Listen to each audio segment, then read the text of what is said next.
What is up guys, it's your boy Solheim here, back with another classic WoW video for Season of Discovery. Now, today we are watching a video by the World of Warcraft team and the World of Warcraft channel, covering a Phase 2 preview that's talking about, well, pretty much everything that's coming in Phase 2, I think, and they're giving us a massive preview. I'm just going to give a big TLDR, not TLDR, a big warning that this video is 32 minutes long, like the video I'm watching, and I'm going to be stopping the video as well, reacting to it and everything. So if you want to watch the video without me reacting, then feel free to do so. I will leave a link down below in the video description so you can go and check it out if you want to, but we're going to watch it here, and I'll give my thoughts as we go through. That being said, because it's a 32-minute video, this one might end up being like, what, 45 minutes. That being said, Phase 2, let's go baby. Let's check out the video and what they have to say, and what's coming in Phase 2 based on the preview so far. So, here we go. Season of Discovery, Phase 2 preview. Hi, I'm Linny Cook Saverline, and I'm a producer on WoW Classic. Back at BlizzCon, we had the absolute pleasure of finally sharing Season of Discovery with you all, and we've loved watching all of the new challenges you've overcome, the meta you've created, and the adventures you've all had in Phase 1. And now we'd like to chat with you about Phase 2. Today we're going to do a brief overview of some of the new adventures in store for you. Our topics today include information about our new 10-player raid Gnomeregan, dungeon updates, Rune Ability updates, PvP updates, profession updates, and more, which should help answer some of the questions we've gotten around our previous phase and where we're going with the new one. We're going to bop through our slides pretty fast, so you may want to pause or watch back through the recording if you want to catch everything on the slides. We're also going to put the build up on the PTR soon. We're doing something similar to Phase 1, where we only make the era and hardcore content available, not the season itself. Okay, they almost had me there. They're gonna put up the PTR, but they're not putting in the Season of Discovery content. I think Agwend even made a disclaimer about this on Twitter as well, talking more in depth about why, and I think it's just so they can have a smooth launch. There are some things that requires testing in a PTR environment to ensure the launch is as smooth as possible, so they're trying to just put it up there, but not have it be playable, like the Season of Discovery content. That being said, when it is put up on the PTR, it's data mineable, so if you don't want spoilers, then pretty much stay away from spoilers the next week. It is likely there will be some data mining, but beware, not everything you see data mined will actually be in the patch. Ooh. This build will contain some experimental things, stuff for later phases, and things that maybe didn't work quite how we wanted them to. We're going to start off talking about our new raid Gnomeregan. Our assistant lead designer, Tim Jones, will be walking us through it. Oh yeah. Take it away, Tim. Oh yeah. Hello there. Thank you, Lenny, for that introduction. I'm Tim Jones, the assistant lead game designer on World of Warcraft Classic, and it's my pleasure to talk to you more and give you a sneak peek at Gnomeregan, the second level up raid in Season of Discovery, and the raid content that you'll be participating in at level 40 in Phase 2. Let's get into it. So much like Black Fathom Deeps, Gnomeregan will be a 10-player raid. There will be 6 bosses. There were originally 5 bosses in Gnomeregan if you didn't count the Dark Iron Ambassador. So there's one more new boss that no. Alright, I'm gonna move my face cam to the right instead, so I'm not like covering all the text. Give me 1 second. Okay, this should be slightly better, I hope. One's ever fought before, and of course redesigns from the ground up on all of the other bosses, so brand new experience overall, a ton of new rewards and items, more epics than we had in. Yes, okay, so raid size is 10 players, it's going to be 6 bosses. Isn't that the same that we have in the Gnomer dungeon, or am I being stupid here? Over 100 branded new items, that's good. I'm just hoping they make it so the loot table is more interesting this time, because BFD for me was like, the loot table was really weird. You had some really cool items, don't get me wrong, but you also had a lot of trash items that nobody wanted. Like, for example, on the first boss, Baron, and even the second boss, even the third boss for that matter, and like every single boss kind of had those items where like, you desperately didn't want to see them drop. Like, for example, what can I think about any? The helm from the last boss. the stamina defense necklace from the second to last boss, everything from the first boss except for the belt and the HTC, High Tide Choker, and then everything from the second boss as well is just like loot you desperately did not want. So I'm hoping they learn something from BFD and put in items that people actually want to use. That way the raid feels more rewarding overall. More than 3 times the number of epics that BFD had. Holy, okay.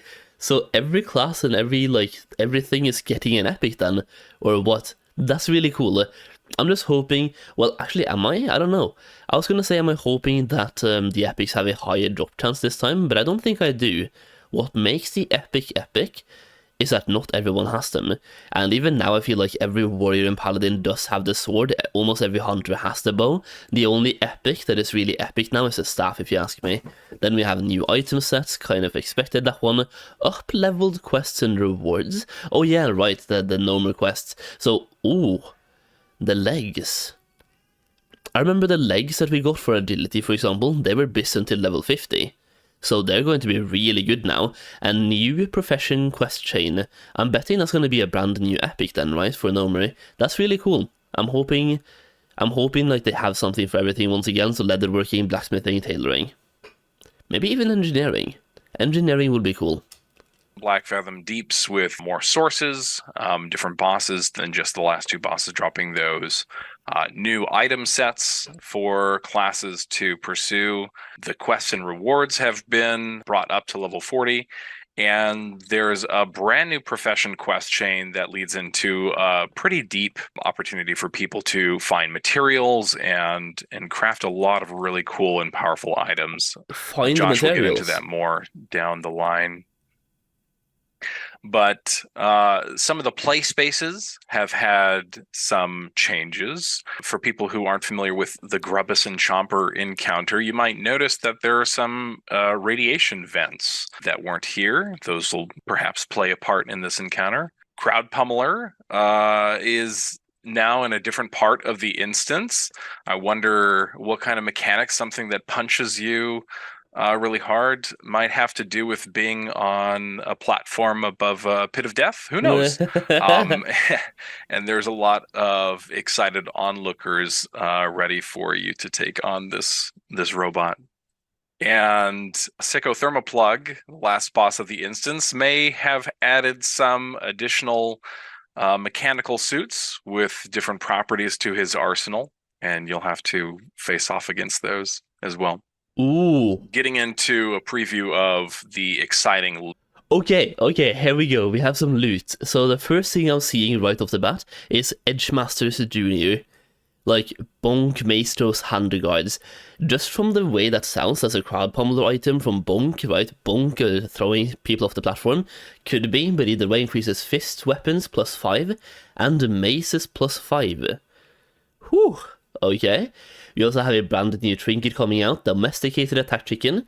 Releases your domesticated attack chicken that will fight for you for 1.5 minutes or until defeated on a 30-minute cooldown. So that's probably going to be a trinket that everyone wants to use, I'm guessing. Mechanostrider Muffler, one-handed mace with attack power. We have Gear Mendes Grace, Intellect, Spirit, and healing done by spells and effects by up to 20. That means, if you have the epic staff, that one is better than even this, unless we get like huge offhands, which actually we have a offhand right there, so that could actually be better then, because the epic staff gives us what, 27 and some intellect, right? This one will then end up giving you 34 if you combine those. Oh my days, dude, that's my cat. 2 sec. Then we have a really interesting tank trinket with Wordle's Hardened Core, giving you stamina, arcane resistance, and nature resistance. Those 2 resistances makes me think that maybe it has something to do with the raid, giving you stuff that you need to have arcane and nature for. That could be important later on. Then we have a dodge chance by 1%, armor by 1000, and movement speed reduced by 60. Okay. and 30-minute cooldown. Automatic Crowd Pummeler. Look at that one. So 22 strength, 8 agility, can be used by paladins, shamans, and the druids. Increases attack power in cat form, bear form, and dire bear form, and increases your attack speed by 50% for 3 seconds. 30 seconds, 3 seconds, what am I talking about? Alright, cool items, man, holy. Loot.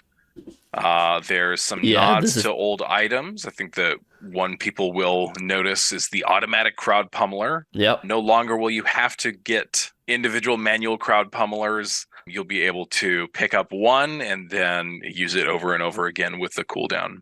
So hopefully that's a great quality of life improvement. There's also some fun items that you can pick up.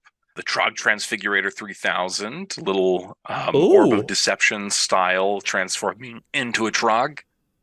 Aragriar's Whimsical World Warper. Play around with it, see where it takes you in the world. And some fun cosmetic items as well. Nice, okay. Here's a look at our set items.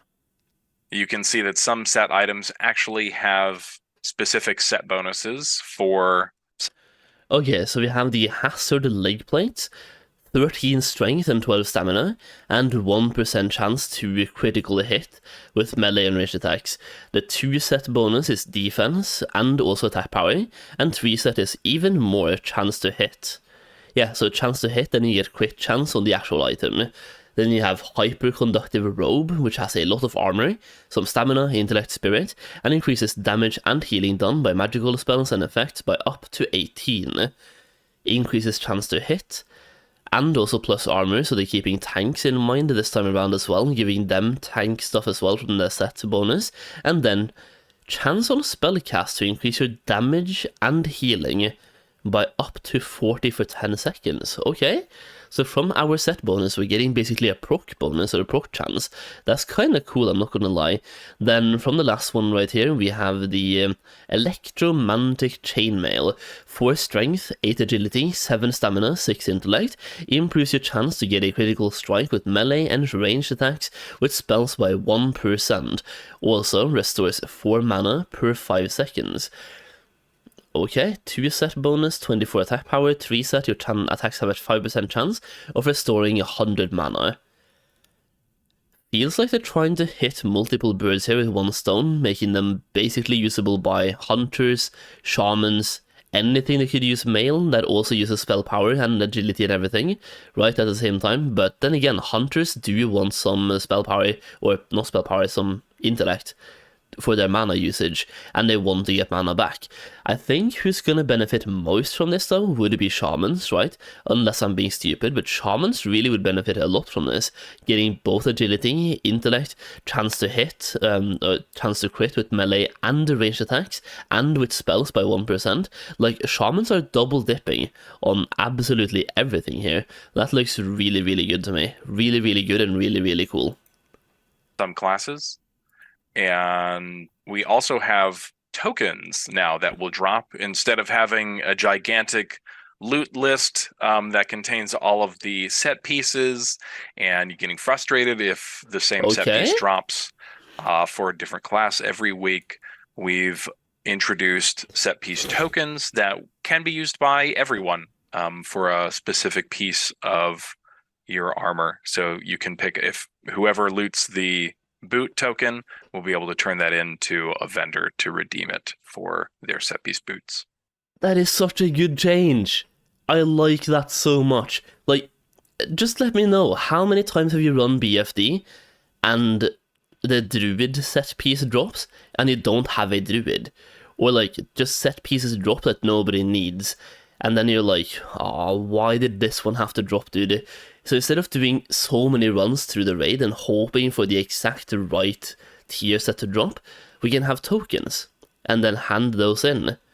I think that's one of the things that I really enjoyed about later in the game as well, like TBC and Wrath, getting tokens from those raids and handing them in for tier sets. Big good. Yeah, big good. With Gnomeregan, there's a couple updates that we're making to dungeons. The first of which are the addition of quality of life skill books. These are skill books that have a chance to drop off of certain creatures in 5-man dungeons. Yes! Teaches you enhanced blessings, dude. Huh? Nei, hva faen? That is so good. That is so good. And you get them from dungeons. So, 2 dungeons. Enhance the blessings. Anyone who were... If you're playing a paladin, biggest quality of life change, bro. That's so good. Dungeons, and they add significant quality of life spells to your arsenal that don't take up a rune slot. So we're excited for people to get their hands on these, and hopefully these solve some problems that play. I swear, either great minds think alike, or they've been watching my streams, because we've been having in-depth discussions about this, where we ended up talking about paladins quite in-depth, and I've said this for a long time. I want paladins to have enhanced blessings in phase 2, but I don't want it to take up a rune slot. So finding a way to make it like trainable some different way through a quest line, item dropping inside a raid, dungeon, whatever, just making it something they have to kind of work a little bit for, but also not take up a rune slot would be the perfect solution, and that's basically exactly what they're going with. I think this is so good. Players have been facing, such as short aura durations with paladin blessings, totem control as shaman, rogues being able to have a spell that allows them to manipulate what target their combo points are on, as well as many, many others that we're excited for players to find when they jump into phase 2. And I'd like to pass off the presentation to Nora to talk more about Rune Abilities. Thank you very much. Come on. Hey, my name's Nora Valletta, and I'm a lead software engineer on WoW Classic.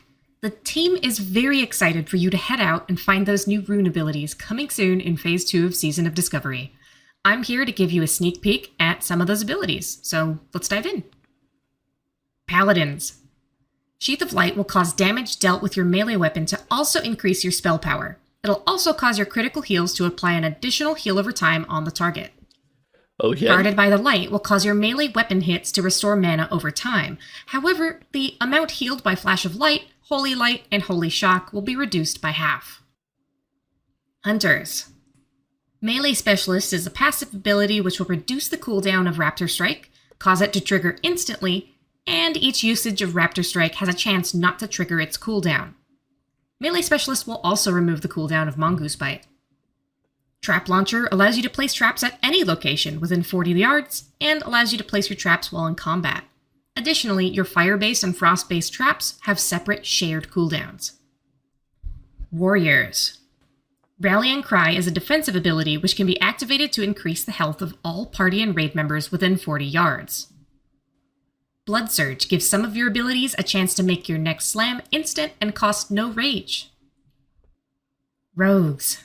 Use Shuriken Toss to throw a shuriken at your enemy, dealing damage to your target and up to 4 additional nearby targets. We pretty much knew this was Master coming. of Subtlety causes attacks made while stealthed and for a short time after exiting stealth to cause additional damage. Priests. Cast Ooh. Mind Spike to blast your target with Shadow Frost damage and apply a debuff, which increases the critical strike chance of your next Mind Blast on that target. This debuff can stack up to 3 times.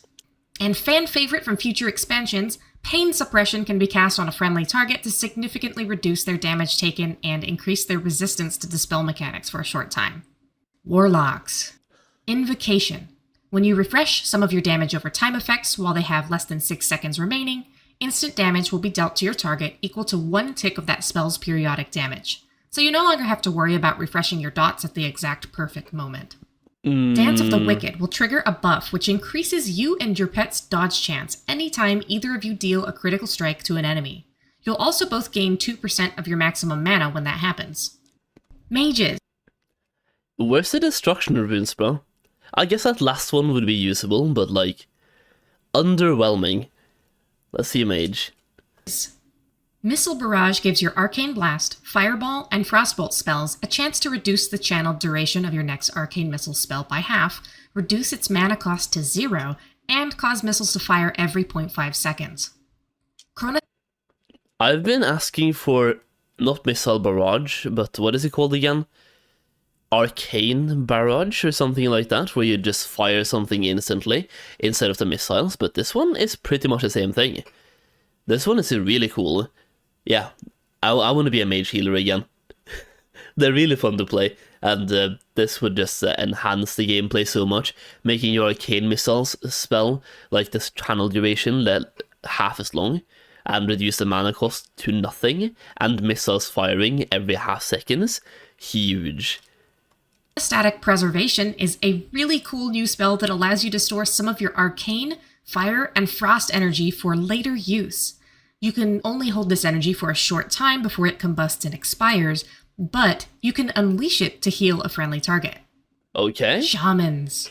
Maelstrom Weapon causes damage dealt with melee attacks to have a chance to reduce the cast time of your next Lightning Bolt, Chain Lightning, Lesser Healing Wave, Chain Heal, or Lava Burst spell by 20%. The cast time reduction can stack up to 5 times. Spirit of the Alpha is a 30-minute buff that can be cast on a friendly target to increase the threat generated by that target. You can kind of think of it like the opposite of Blessing of Salvation. While some shamans choose to battle with one weapon in each hand, others prefer to dish out devastating blows with a two-handed weapon. Yes. If that sounds like you, then we have Two-Handed Mastery. Each time you strike an enemy with a two-handed weapon, you gain 30% attack speed with two-handed weapons for 10 seconds. Anyways, it's time for me to pass things over to Anna Resendez, who will be sharing with you some updates on our new PvP event. Take it away, Anna. Can't wait for everyone to discover those new runes. They look amazing. Thank you, Nora. Hello, I am Anna Resendez, and I will talk to you about PvP. In this new level band, we're bringing a new PvP experience to you. Okay. You might have seen a little hint on our social media channels about this. So, our new PvP event is called the Blood Moon. The Blood Moon rises in Strangleton Vale, bringing with it absolute mayhem. When Ashen was created, we talked about how cool it would be for the event to be triggered by player activity in the area. After going through feedback and seeing how Ashen played, in this event, we wanted to take a different approach and make it more predictable so you know when the battle will take place. The Blood Moon rises in Strangleton Vale every 3 hours on a timer. Duration 30 minutes, zone-wide free for all PvP, with some twists. Free for all PvP. Large raid groups beware, okay? So, the Blood Moon event will happen every 3 hours, and we have a duration of 30 minutes. Believe me, you will be able to tell when the event is happening. The Blood Moon will shine its effect during this time and bring in a mysterious red fog to the area. During this time, the whole zone will become a free-for-all PvP, meaning allies and enemies alike will be viable targets for your blood rage. Everyone that is in the zone during this time will become a target. During the event, killing other players will allow you to earn a currency, which can be traded for various rewards. We'll talk about the rewards in a little bit. I talked about this when they released their the first preview about the event. I'm really hoping the currency is called Blood Coin. Like, it's called the Blood Moon. It was like Blood Moon effect as well back then. We were talking about this once again on stream. Please call it Blood Coin. So you kill a player, you loot Blood Coin, and then you hand them in for rewards, right? That would be so cool. And then you could loot other people's Blood Coins. You can still group up, but be warned, the Blood Moon does not smile to those that battle in raid groups and will punish you for doing so. There are those, of course, who refuse to give in the thirst of the blood. If it's peace what you seek, you can opt out of the event at any time by talking to the Sandalari Emissary. Ooh. You will not be able to earn any rewards if you opt out, and remember that General Realm PvP zone rules will still apply. Another big difference from Ashen is that there won't be any PvE objectives. That said, not only should you be wary of both enemies and allies alike, you should also keep an eye out for the Chosen of the Blood Loa, who will absolutely destroy you. Does Fell River ring a bell? So, you might be wondering, How do I get my hands on that sweet rewards? There will be a merchant outside of Gurabashi Arena that will assist you with this.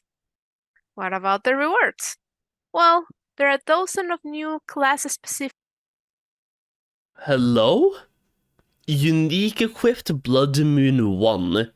Ember Blood Seal. 9 stamina, 6 intellect, classes made, so I'm guessing every class will get something here. Increases damage done by fire spells and effects by up to 16! Oh my days! And then Sanguine Skull Crusher. A one-hander with 31.1 DPS and 10 strength and 6 agility. Yeah, warriors are not going anywhere from top DPS, bro. They're taking the number 1 spot, and they're staying in the number 1 spot, dude. New class-specific item rewards, new quests, Arathi Basin Reputation? Arathi Basin Reputation. Ooh, are we gonna farm Arathi Basin in Phase 2, boys? It really looks that way, huh? Item rewards. Here are some examples of the new rewards that come with the event. Additionally, there are new quests that will help with your Arathi Basin reputation journey. Do you want to see more about the cool rewards? What about a new car? Well, okay, not exactly a car, but yes, you're seeing correctly. There will be 2 new faction-agnostic mounts that you will be able to acquire related to this event. These level 40 mounts have an appearance that is completely new to the game. I hope to see you in the battlefield. And up next... No. I love that tiger. I'm so happy. I'm so happy, dude. I've been saying this for so long, like Phase 2 is gonna be great. Next, Josh will join us and he will talk to you about profession updates. Okay. Yes, please. Hello, my name is Josh Greenfield, Senior Game Producer on WoW Classic. Let's dive right in and talk about what we're going to be doing with professions in Phase 2. I want to start by saying that we've been really thrilled with the reception to our professions editions in Phase 1. It was really exciting watching people sort of discover and unlock how to create your awesome, void touch leather gloves and your extra planar spider silk boots and all those things. Yeah. And we're going to go ahead and expand on this quite a bit for Phase 2. There will be around 20 new recipes across all non-gathering professions. This also includes not just leatherworking, tailoring, and blacksmithing, but also alchemy, enchanting, and engineering as well. So we're New enchanting recipes. Yes. Give us new best insult enchants. Give us some cooler weapon enchants or something for Phase 2. Even head enchants, I don't know. Give us good new enchants. That'll be amazing. New engineering items, explosives. I was really hoping they made like epic heads from engineering. Because it just makes sense. It's Gnomer after all. It's kind of an engineering raid. It's a mechanical raid. It would just make so much thematical sense. New quest chain to unlock. Sorry, no spoilers today. That's great. I don't want to know more than I have to about that quest line. The only thing I personally want to know is like all the runes for every single class, just so I know what I'm expecting and what I'm getting, and I can make an informed decision on what I want to main. I don't want to know like gameplay spoilers, like where to get stuff. We want to spread the love around here. We want to make sure everyone gets something really cool this time. So that's what we're going to do. Just like in Phase 1, there will be an epic quest chain to unlock this, and we won't spoil anything about that today. You're going to have to get in the game. You're going to have to kind of go through that yourself. But if you liked what we did in Phase 1, you'll probably like this too. Okay. Next, I kind of want to talk a little bit about just some of the recipes here. I'm not going to go into super great detail about what each of these are and all the stats and everything like that. As you can see, they're very powerful. But one thing I do want to kind of call out is that you'll notice that a few of the materials required are brand new materials to the game, and a lot of them are used across different professions, some of these similar new materials. There's definitely going to be... Okay, let's talk about this. Let's talk about the items and what they give you and everything. So first we have the Rad Resistant Scale Hood from Leatherworking. This is a male head. I'm guessing there's a leather version as well, by the way, just using logical sense there. But there's a male version right here and giving you 11 strength, 10 agility, 11 stamina, 10 intellect. Improves your chance to hit with spells and melee attacks and range attacks with 1%. Use and engage the radiation mitigation protocols in this helmet, causing you to immediately remove all active poison effects and gain immunity to all nature damage for 3 seconds. Based on that, I think there's going to be some nature damage in the raid and some some poisons as well. So anything that cures poisons could be big investment tips for phase 2, as well as nature resistance stuff as well. So like nature resistance, elemental earth, hello, and everything else could be huge. For the materials, we have something called a low background true silver plate. I think it's fair to say that might have something to do with true silver, like true silver bars. Think so. Then we have shadow oil, then we have faintly glowing leather, and insulating iodine. A lot of new things there. Shadow oil I don't think is new. Then the true silver one I'm betting has to do with true silver. Then for the tailoring one, we have 10 stamina, 11 intellect, increases damage and healing done by magical spells and effects by up to 22, equip restores 4 mana per 5 seconds, and then use harness the latent arcane energy in the nearby air to give you charged inspiration, reducing the mana cost of all spells by 50%, and increasing damage and healing done by up to 50 for 12 seconds, on a 10-minute cooldown. That is absolutely mental. Requires hyperconductive arcanofilament, brand new item right there. Faintly glowing leather, new item once again. Insulating iodine, the same thing as the other one. Then vision dust, that's an old item that we have. And bolts of mage weave 10. That's great. I have about 500 bolts of mage weave. So I'm betting based on that alone that investment could pay off. Now, reflective true silver brain cage, blacksmithing 225, 14 stamina, 15 intellect on this one, so increases damage and healing done by magical spells and effects by up to 21, basically healer paladin, right? Plate, healer paladin. I'm betting there's another one as well for like melee users or like warriors and red paladins, right? So like the one with strength, but so far this is the one. Use gain reinforced willpower, preventing silence, interrupts, and spell pushback for 10 seconds. This one requires, if I just move my head around here, requires true silver bar, lower background true silver plate, hyperconductive arcanofilament, and polished true silver gears. So true silver looks like it might really be in demand there for that epic, which could be interesting because you can't technically make those like true silver bars in phase 2. A trading and kind of economy aspect to these new professions recipes, and just like everything with Season of Discovery, we're most excited to see how players share resources and information to make these things. That's all we're going to say right now, but we think it's going to be based on that one alone, like then the whole trading aspect and sharing resources aspect, I'm betting that low background true silver plate that you need for that leatherworking on the far left here is made from blacksmithing. You also have shadow oil is made from alchemy, right? Faintly glowing leather is made from leatherworking, and then insulating iodine, I have no idea, either it's a drop or made from engineering maybe, and then tailoring, you can see once again you have the filaments, you have faintly glowing leather, so you're trading stuff across professions, which means that blacksmiths are making a material that others need, tailoring does the same, and leatherworking does the same. So it's just trading materials across professions. So if you don't have all of them, you will need to have friends or buy them on the auction house. That's cool. A pretty fun thing to participate in the next phase. A few other things we kind of want to talk about is alchemy and enchanting in particular. When we were looking at what we wanted to do here, we could obviously add more consumables and we can add more enchants for enchanters. And to a degree we did. There are new enchanting material recipes other than what you see here. But one of the things about these professions is that in a lot of cases, they don't do a whole lot for your personal throughput. If you're one of these professions, a lot of times you can make things, and a lot of times you can make a lot of gold off of having these professions. But in terms of your actual like damage output or healing output, they don't really bring anything that you can't have someone else craft for you and bring.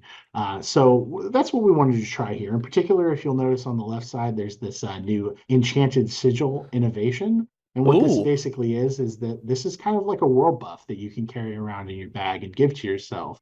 And essentially, it has a 30-minute duration, but also a 30-minute cooldown. So if you die early, you will lose this for at least some period of time before you can put it back on. Same thing with Alchemist here. They have the ability to make this essentially damage and healing consumable, or damage and attack power consumable, and that also restores a little bit of health and a little bit of mana.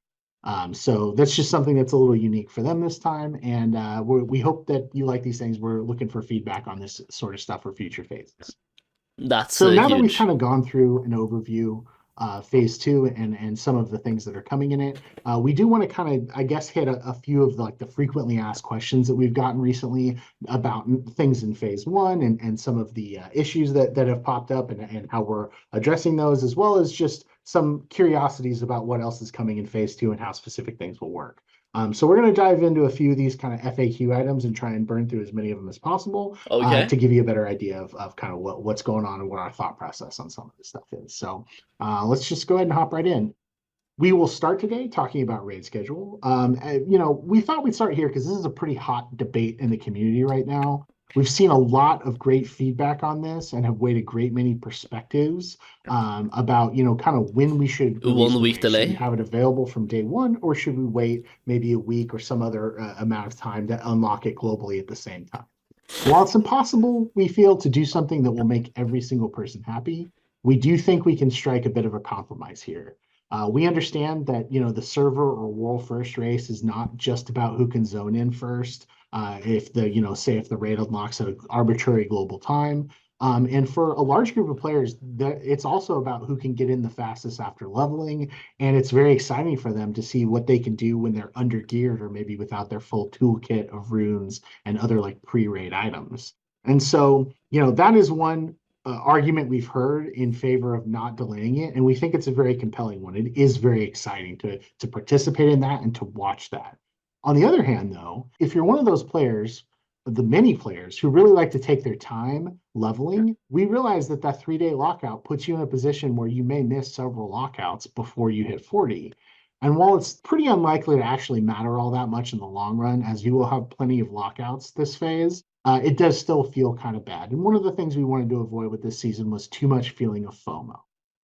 So by way of a compromise, what we're looking at doing this time is we will not delay the opening of the raid, but we will be putting the first 2 lockouts on kind of a normal weekly lockout timer. So that means that would reset on Tuesday in North America, Wednesday in Europe, and so on and so forth, whatever your regional unlock time or reset time is. Ooh. This means that the first lockout will occur on February 13th, again in North America, in the morning with maintenance, and then the second will occur the following Tuesday on February 20th, again in North America in the morning with maintenance. So each region you can offset for your regional maintenance time.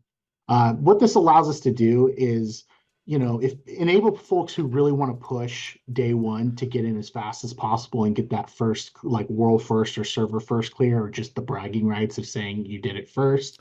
That's something that we don't want to take away from you.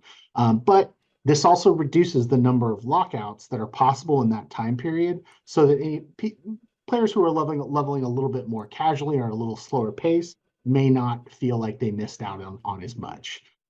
It's not a perfect solution, and that's one thing we really want to stress, is that when you deal with a game like World of Warcraft and on this scale, there's no objectively correct answers.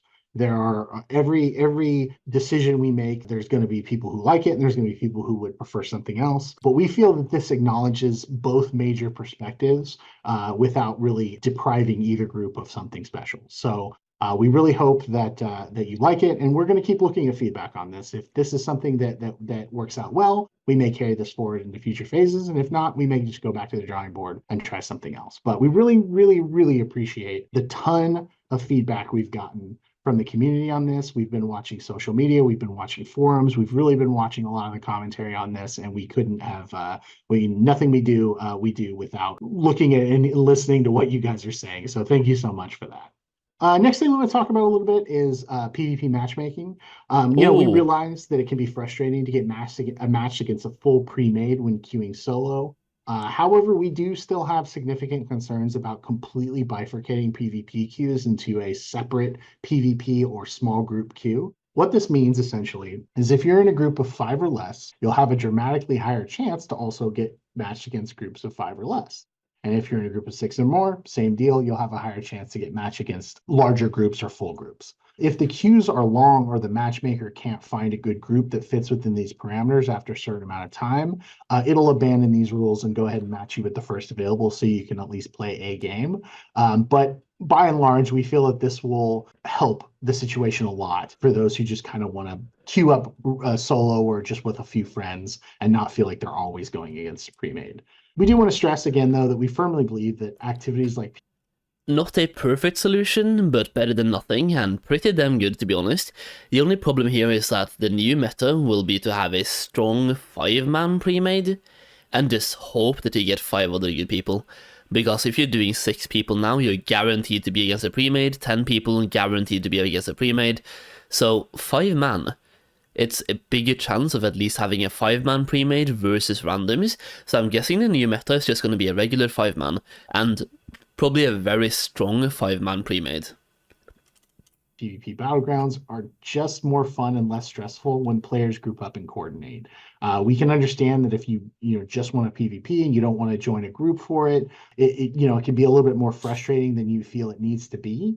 But ultimately, coordination within your team, whether it's a pre-made or not, is going to be the key to success in any activity like organized PvP when you're playing against other players. Even when queuing solo, we encourage you to be as positive team members and coordinate with your groups to have the best time possible. So next, another common question is that what the leveling buff will look like. We mentioned this at BlizzCon, that whenever the level cap increases, we will put in a level, an XP buff for the previous level band. And so what you can expect, for that.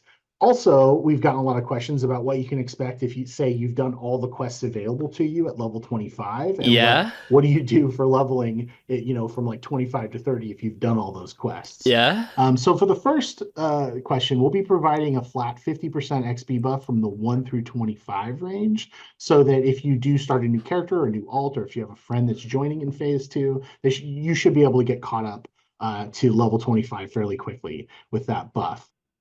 The other thing that we're doing in order to help the second situation where you may feel like you've done all the quests you can and you're not sure how best to level, we are going to make the Blackfathom Deep's raid give a very significant amount of experience when cleared in phase 2 when you're over level 25. It's keeping the lockout it has now, a 3-day lockout, to encourage players not to just do it every single day and engage in other activities, but it will be very lucrative and worth doing as long as it continues to give experience, which will probably be sometime into the mid or late 30s. Ooh. Lastly, waylaid supplies are also seeing some adjustments. We're not quite ready to talk about the full suite of adjustments coming here because some of them are still undergoing. The question is, how much is a sizable amount of experience? Because, if we're talking about 10%, that is a sizable amount, but it takes half an hour to do. In which case, 10% is not really that good. It would have to give half a level for me to be worth doing. Well, at the least 30%. So if it gives 30% of a level, then huge. If it gives any less, then it's kind of it's okay, better than nothing. But 30% for half an hour of work would be great. BFD raid will give a sizable amount. It's just how much can I see them giving us? I'm probably betting 10,000. So 10,000 experience for doing the raid. That just sounds like a good number to me. Then 50% buff for 1 to 25, and that's perfect. I know quite a few people that plan to start playing in phase 2 or when phase 2 comes out, so having the ability to level up alts, level up mains, level up in that level bracket and don't feel like you're too far behind, that's great. And with that being said, 50%, you can level from 1 to 25 in 7 hours, so that's going to take you almost nothing. Then waylaid supplies will give greatly increased experience. I wonder if that's going to be all the old supplies as well, or only the branded new ones like tier 3+, because I know people have been farming over 100 tier 2 waylaid supplies and are ready for phase 2. In that case, they can just instantly hit level 30 and then pre-complete quest to go to 32, 33. It's just absolutely mental, and that means you can basically level to level 40 right now by farming supplies. It's not the best thing to do. You're spending probably 1,000 hours to save yourself 50 hours, but still, someone's gonna do that and it's gonna be interesting. tuning, but we are going to significantly increase the XP rewards for it, particularly in the ones from the 25 to 40 range. There will be new waylaid supplies turn-ins, and we want to make sure that they're very rewarding and there's something that you want to do. And we're also looking at removing some of the frustrations from this. Again, not quite ready to talk about the full details there, but you know, if you've had concerns with some of the frustrating aspects of them, then we're hoping to address some of those. Addressing aspects, only being able to carry one at a time until you fill it up. I've been talking so much trash about that because it's such a trash mechanic, only being able to carry one. So I'm hoping that's what he's hinting towards here, being able to carry more than one in the future would be great. Instead of having to carry one, go back to the auction house, fill it up, hand it in. And yes, I know you can carry more than one if you fill it up, but who's gonna have all the materials for all the different supplies on their bags just in case they loot one, so they can then fill it up to carry more? That was such a bad way to fix the problem. Wasn't even a fix at all. So I'm hoping we can carry more in the next phase as well. So stay tuned to look for a little bit more a little bit more information about that. Okay. And we'll have more, you know, as we get really close to patch or the phase launch. A few minor adjustments to Ashen Vale are coming. There will be fewer people in Ashen Vale specifically when the level cap increases. So we're going to go ahead and move the event to a rigid 3-hour timer. Similar to what Anna talked about with the Stranglethorn Vale event, this will basically be every 3 hours on the mark, and it will happen without player intervention. Do note though, we don't want to make you choose between doing an Ashen Vale battle and a Stranglethorn Vale battle. So the Ashen Vale timer will be offset by 1 hour from Stranglethorn. Okay, So if yeah. Stranglethorn starts at noon, this will start at 1 p.m. and they should never overlap. Yeah, so we're pretty excited about that. And we hope that the Ashen Vale battles continue. World buffs. Okay, let's see what they're doing to the boon of Black Padam. If we have to go back and do BFD every 3 days, only for the boon, that's going to be so trash. But let's see, I hope they either take it away or move the whole boon thing to Gnomer instead. One other thing that is kind of a common question and topic is kind of what are we going to do with the world buffs in the next phase? Simply put, we're going to go ahead and cap them. The Ashen Vale Weekly Cuss world buff is going to be capped at level 39, and the Black Fathom Deeps world buff is also going to be capped at 39. So you can enjoy those while you're leveling, but once you hit 40, you'll no longer basically be able to gain the benefit of those. Please also note that the Stranglethorn Vale PvP event will not actually have a world buff this time, but Gnomeregan will. Our goal is really to keep each phase's world buffs fun and exciting, but we don't want to add too much overhead to the evolving endgame.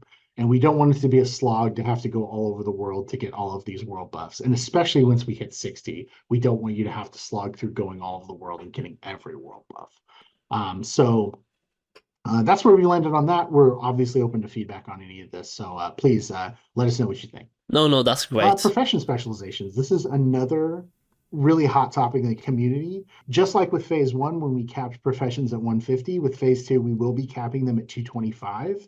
And additionally, we've decided that profession specializations will also not be available until phase 3. Ooh. So that's when the level cap goes to 50. We feel that profession specializations outside of engineering and a few other exceptions are kind of lackluster at original WoW. Yep. And we really want to do something fun and cool here. And we really want to take our time to do it right. So for phase 3, profession specializations are going to have a large focus. And, you know, obviously we're not going to talk about it now, but do stay tuned for more information on profession specializations as we move closer to phase 3. Thank you. Another common question that we get that is somewhat frustrating to answer simply because kind of the more we talk about it, the faster bad actors can work around our efforts, but it's botting and exploitative accounts in general. Botting is sort of a colloquial term that includes a lot of things, including just exploitative gameplay that players engage in. And it has a negative impact on the game. It really does. It's something we don't like. It's something we actually hate. We spend a lot of time and a lot of effort trying to combat. And while we can't really talk about the specifics of what we're doing, we do want to talk about some really exciting new tech that's coming with phase 2. New tech. We've had this in limited testing Blizzard online, tech. both in Classic of its various flavors and Modern for quite some time. And we've seen some very positive results from it. And so we want to set expectations that You know, there's never going to be a time where World of Warcraft or really any online game is going to be completely free of bad actors and malicious accounts. But we're very positive about the results we've seen from this new tech, and we're really excited to see it rolled out. Paradoxically as well, kind of the more effective we are at some of these things, the more outwardly visible the bad actors can become. A lot of times following many of our ban waves, you may actually see increased bot activity as bot farms essentially spin up new accounts and start over. Yeah. But there's been a few instances of this happening. We do a large ban wave, and then everyone, you know, I see videos posted online of streams of bots going from one part of the world to the other. But when you see that stuff and when you report it, it actually helps us clamp down on that new method as well. And it gets the bot farms into a position where they are constantly kind of 2 steps forward and like 2 steps backwards. So that is really helpful. And as much as it's frustrating to see, we really want to encourage you to continue to help us by reporting things. And we're going to continue to do exhaustive work on our side for this issue. Always a frustrating thing, never easy to talk about, but we really appreciate your patience with us. So the last topic that we really want to talk about, and this is kind of a big one, is just jumping right into it, starting with phase 2 of Season of Discovery. Well, okay. Let me read this. For phase 2, we are going to be trying something new. GDKP will no longer be permitted in Season of Discovery. Okay. GDKP has some convenience and social benefits. That being said, we feel that it is antithetical to the nature of the season. We want to give a version of Classic without GDKP a try. Big thumbs up, absolutely insane. I did not think they would ever do this, but that is so good. And not that I dislike GDKPs too much, it's just that it's such a driving factor for botting, gold buying, gold selling. It's such a driving factor. Once again, I've said this before, I'll say it again, I have several real-life friends who play this game. I think I'm down to 4 now, because 1 quit once again.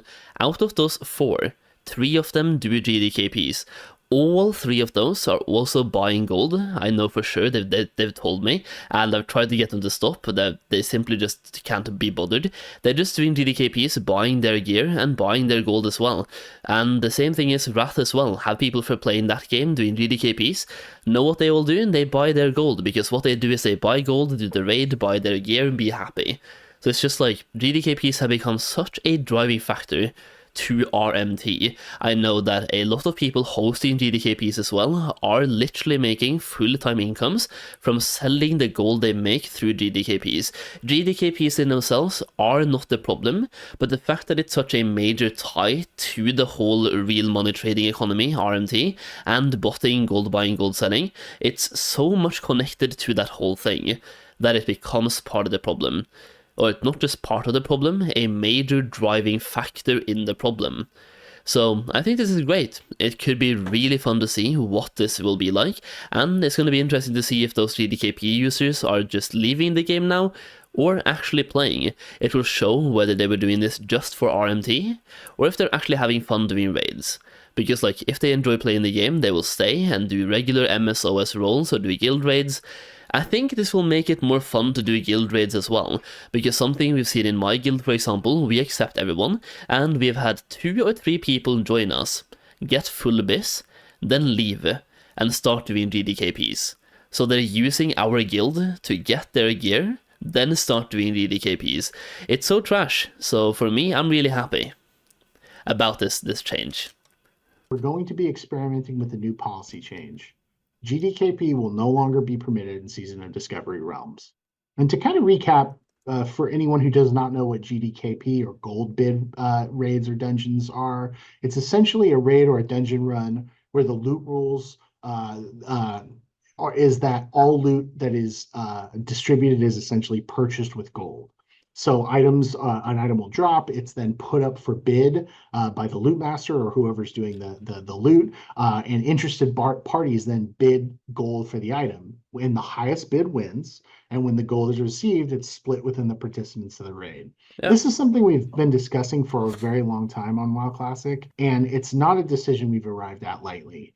It's fair to say that GDKP has some benefits to individuals who don't want to be tied to a traditional guild or set raid schedule, and GDKPs are, while largely transactional, another social activity in the game.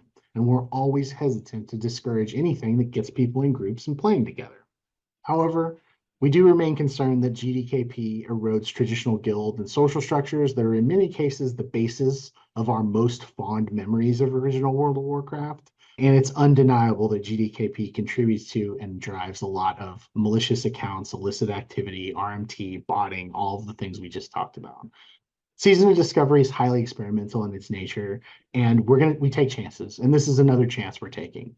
We want to give an honest try to a version of World of Warcraft without GDKP present, and this is our best opportunity for that.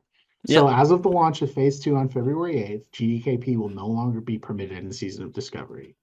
We're going to release additional communications with another FAQ to kind of go with this FAQ, talking about this. And, once we do, we'll have that posted on forums and stuff. We'd really like to hear what you think. And we're going to really monitor feedback closely on this.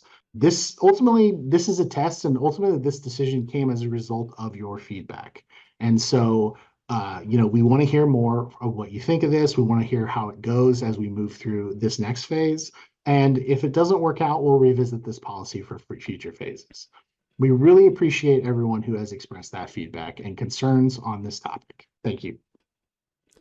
So with that, I think we're done with today's presentation. Thank you so much. Heartfelt thanks from the WoW Classic development team. We've been just actually blown away by the reception to Season of Discovery. We are thrilled that so many of you have been enjoying it as much as we are, and we can't wait to see you in Phase 2. Thank you so much. Have a great day. Have a great weekend. Be good to each other. Goodbye. There we go. That's the entire Season 2, the Phase 2 preview. Holy, that was a lot, man, in one video. Or like in one preview, talking about the event, professions, epics, raids, raid stuff, what's coming in the raid, tier sets, we're getting tier tokens now, that's great. Giving us some runes previews as well. We didn't get too many, we got 2 runes per class, and I'm hoping and thinking there's more coming than just those 2. I'm guessing there's 1 or 2 rune slots, right? And we're probably getting 3 runes per slot, so I'm guessing between 3 and 6. Runes in total then, 3 and 6 runes, yes, that's going to be really cool. But banning GDKP is huge, and a new Blizzard tech for botting as well could be really huge and really interesting.